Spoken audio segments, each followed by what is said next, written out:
السلام عليكم ورحمة الله تعالى وبركاته. غادي ندير واحد المقارنة بسيطة ما بين الملعب الأمير مولي عبد الله الجديد الأيقونة العالمية والملعب اللي كيتنجز حاليا في إسبانيا وبالضبط في مدينة برشلونة. ملعب الاسم ديالو نوكا.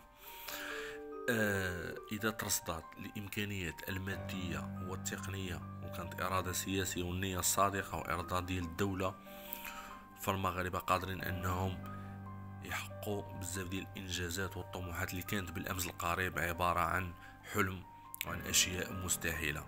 كيف ما كتشوفوا الملعب ديال امير مولاي عبد الله القديم تهدم بالكامل وتم البناء ديالو من جديد في اقل من 18 شهر، ومازال تقريبا يعني 10% يعني 90% تم الانجاز ديالو بالكامل، على العكس تماما ان الملعب ديال نوكام مازال يلا تقريبا 40% من البناء ديالو تأخر واضح.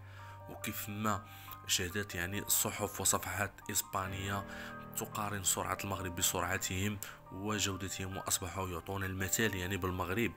صراحة ينقصنا فقط مسؤولين على قد التنافسية بدل هذه الوجوه التي نراها تتكرر كل مرة كأنها كوابيس تطارد المغاربة. كيف ما كتشوفوا أن الصحف الإسبانية يعني والجرائد الإسبانية المشهورة أنها كتنبهر للعمال والأطر التقنيين والمهندسين المغاربة اللي كينجزوا هذا الملعب يعني بواحد السرعة كبيرة ما شاء الله.